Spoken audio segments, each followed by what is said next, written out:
Hey there, McAllister here with Toshi DIY, and today we're taking a look at The Witcher Tabletop RPG, A Witcher's Journal. This is a bestiary for the Witcher's game, and a game all about hunting monsters. You probably want a monster book. So this is it right now. It's one of the ones they have. They release different ones on their website, by the way, in case you want to look at different stuff. But it is, the website, by the way, being Talsorian Games, who develops this.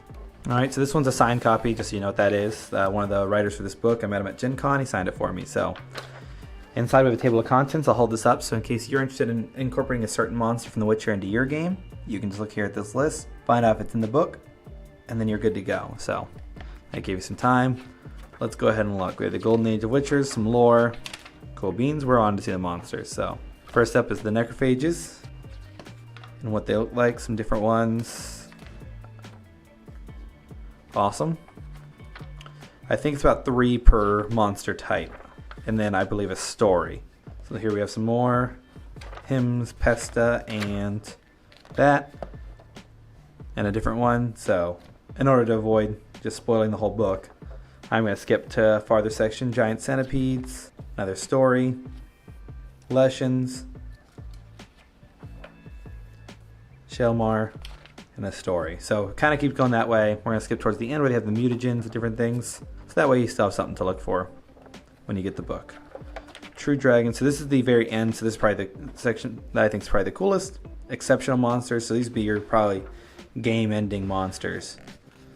So True Dragons tells you about the different dragons. I don't know much about dragons in Witcher, so kind of cool to know. A True Dragon. Oh, Dragon Life Path. This is pretty cool. You can really have a story for it. So maybe it's a big bad. Higher Vampires. That would make sense as being exceptional. They're crazy. I wonder what their thing is. Yep, higher vampire. Lore for yours. And components. So cool. If you kill something, here's what you can pull off the body. That's a big part of the Witcher games. And they narrow those down. If you've not looked at the Witcher book outright, you'll know that they have these different symbols here. And it's important is that you have the symbols. So you don't necessarily need Essence of Fire, but you do need this symbol of material. It's Soul, I believe. Yeah, Soul is the name of that symbol. You'll need 2 things of soul. So you could use Dragon Tears or Essence of Fire. Both would be acceptable in making a potion that requires a soul component.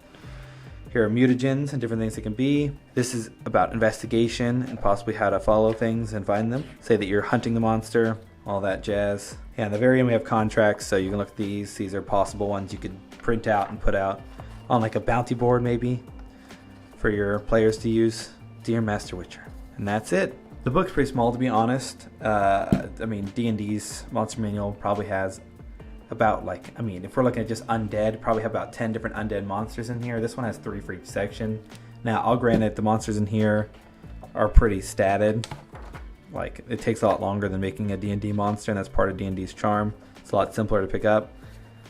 But paying about $30 for a book, I kind of want a little bit more, but that is it. It was a cool book. I'm still going to be happy to use it. But yeah, that's all. That's a quick look at The Witcher Tabletop RPG, Witcher's Journal.